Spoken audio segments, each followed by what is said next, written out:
नमस्कार साथियों, स्वागत है आपका एक बार फिर से आपके अपने चैनल वेदांत लर्निंग पॉइंट पे।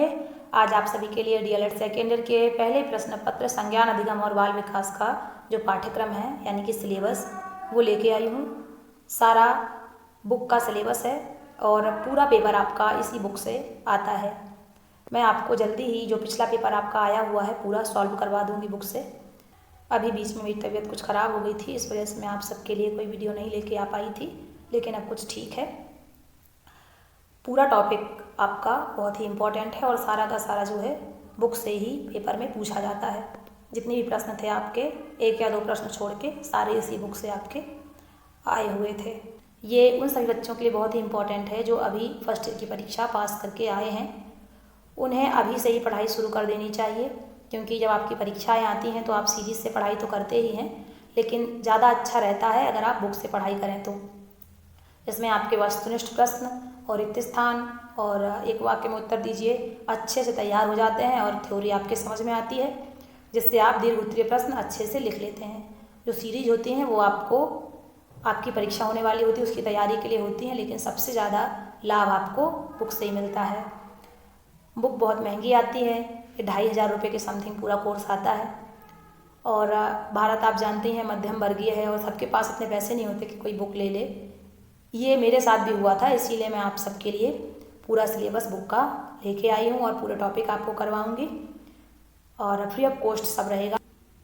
और जब आपकी परीक्षाएं होंगी तो आपको पूरा notes free of cost series का बना के दे दूँगी, जिससे आपकी परीक्षा अच्छी जाए। तो यहाँ पे आपको परेशान होने की कोई ज़रूरत नहीं है, आप अच्छे से पढ़ाई करिए और अपनी तैयारी करिए।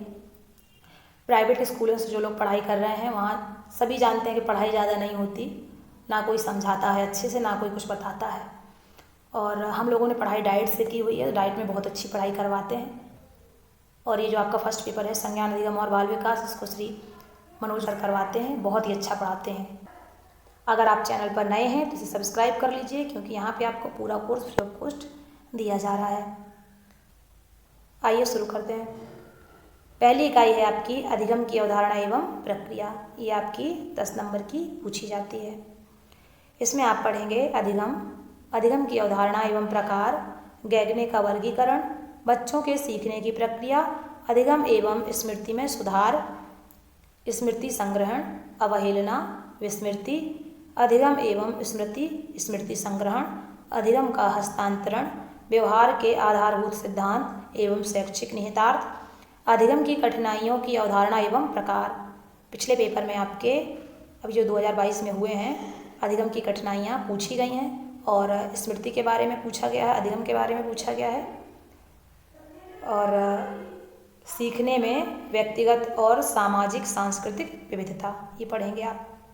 इसके बाद जो आपकी दूसरी इकाई है ये आपकी आती है 15 नंबर की, बचपन में अवधारणा निर्माण एवं चिंतन प्रक्रियाएँ। इनमें आप पढ़ेंगे अवधारणा निर्माण, अवधारणा का अर्थ, अवधारणा निर्माण में होने वाली मानसिक प्रक्रियाएँ, बचपन में अवधारणाओं के विकास को प्रभावित करने वाले कारक, समय, स्थान, कार्य, कारण एवं स्वयं की अवधारणाओं का विकास, अवधारणा अधिगम का ब्रूनर मॉडल, पियाजे का मानसिक विकास का सिद्धांत, जीन पियाजे और अन्य मनोवैज्ञानिकों के अवधारणा निर्माण के बारे में विचार, चिंतन एवं तर्क, चिंतन की अवधारणा एवं प्रकृति, चिंतन के साधन, ध्यान, प्रत्यक्षीकरण, छवि, अवधारणा, प्रतीक, चिन्ह, सूत्र, चिंतन के अनुकूल एवं प्रतिकूल परिस्थितियाँ, चिंतन एवं अधिगम के बीच संबंध। अभी जो पेपर हुए हैं आपके उसमें अधिगम के बारे में पूछा गया है, ब्रूनर के बारे में आया है, चिंतन के बारे में भी आया है और भी कुछ क्वेश्चन इसी इकाई से आपके आए हुए थे। अगली इकाई पढ़ेंगे आप, इकाई नंबर 3, जो कि है आपकी संज्ञान एवं अधिगम। ये आपकी 20 नंबर की आएगी। इसमें आप पढ़ेंगे निर्माणवाद, अवधारणा का परिचय, पियाजे का सिद्धांत, अधिगम क्या है, संज्ञानात्मक विकास की संरचनाएं एवं प्रक्रियाएं, विभिन्न अवस्थाओं में संज्ञानात्मक द्वंद्व के लक्षण, अधिगम के संदर्भ में इसका महत्व, वायगोत्स्की का सिद्धांत, परिचय, सामान्य आनुवंशिकता संबंधी नियम, जेडपीटी की अवधारणा, विकास में उपकरण और प्रतीक, शिक्षण के संदर्भ में इसका महत्व। सूचना संप्रेषण उपागम, मस्तिष्क की बुनियादी बनावट, कार्यकारी स्मृति, दीर्घकालिक स्मृति, अवधान, कूट रचना एवं पुनः प्राप्ति, मुखर स्मृति में बदलाव के रूप में ज्ञान की रचना एवं अधिगम, स्कीमा परिवर्तन या अवधारणात्मक परिवर्तन, किस तरह ये एक सतत चलन में विकसित होते हैं। संज्ञान में व्यक्तिक एवं सामाजिक सांस्कृतिक अंतर, अधिगम कठिनाइयों को समझना, बहिष्करण एवं समावेशन की स्थितियाँ एवं प्रभाव। अधिगम की कठिनाइयों के प्रकार आए हुए थे अभी, और समावेशन के बारे में पूछा गया था, मस्तिष्क के बारे में पूछा गया था, वाइगोत्स्की के सिद्धांत के बारे में पूछा गया था, और अधिगम के बारे में पूछा गया था। संप्रेषण के बारे में भी कोई प्रश्न आया हुआ था। इसके बाद अगला है आपका भाषा एवं संप्रेषण। ये जो इकाई है आपकी, ये 15 नंबर की आती है।